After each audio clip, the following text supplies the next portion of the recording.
morning mga ka-road adventure. Nagbabalik po tayo ang inyong kuya Run TV. Yung Tito Run TV ay nagbabalik sa daily vlog na ating ginawa dati, ating road adventure. So nagbabalik po ang inyong Run TV road adventurer. Pero sa pagkakataong ito guys ay hindi motorcycle yung ating dinadrive mga ka-road adventure, kundi tayo ay nagdadrive ngayon ng isang L300. At kaya nga po hindi ako nakapag-vlog nung mga nakaraang buwan, halos isang taon din, puro live lang yung nagagawa namin, ay dahil naging busy tayo dito sa ating maliit na negosyo. Itong L300, nakapaglabas tayo ng unit at pinasok natin sa Transportify. So ngayon ay babalik tayo sa pag daily vlog bilang isang transporter o bilang isang partner ng Transportify. At ipapakita ko sa inyo guys kung ano yung mga daily vlog namin, kung saan kami napupunta, o mga napipick up namin, kung ano-ano. So samahan nyo kami guys sa isang part ng aming trabaho dito kay Transportify bilang isang transporter. So si Run TV, ang inyong road adventurer, ay sumabak sa isang another challenge ng buhay. Ito nga yung pagiging transporter sa Transportify. Ngayong umaga ay meron tayong pick up dito sa May San Juan. Ito ay lagi ko nang nakukunan o napipick upan. So samahan nyo kami guys. Regular customer ko na rin to, lagi ko na rin to kinukunan. Every week hindi ito nawawala, itong aking customer na to dito sa May San Juan.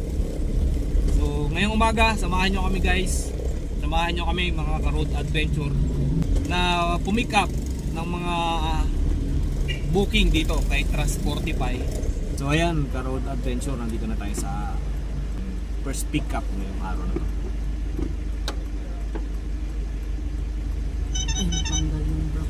Ayan mga ka-road adventure, na-pick up na natin yung ating first pick up ngayong araw.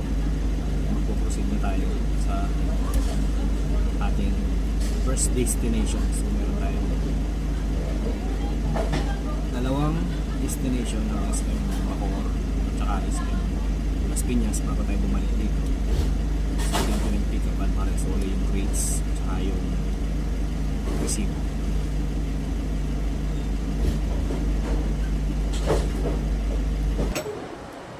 Guys, mag-unload na tayo ng ating first drop dito sa SM Bacoor. Ayan guys, tapos na tayo ngayon sa ating first drop off at pupunta naman tayo ngayon sa second drop off natin ngayon sa SM Las Piñas. Road adventure, natapos na tayo nga sa isang drop off natin. Meron pa tayo isang drop off dito sa SM Las Piñas bago tayo bumalik ng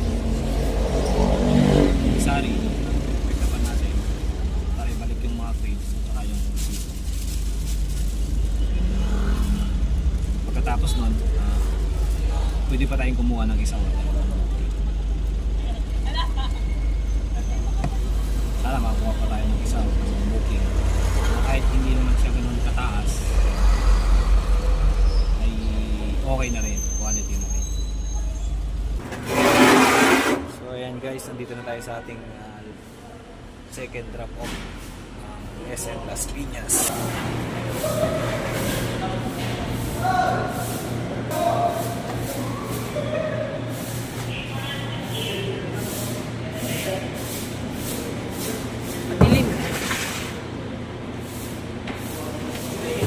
Mga ka-road adventure, balik na tayo ng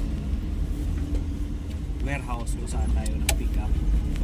Sana makakuha pa tayo kahit isa o dalawang booking kahit hindi ganun kataas para ma-reach natin yung ating daily quota.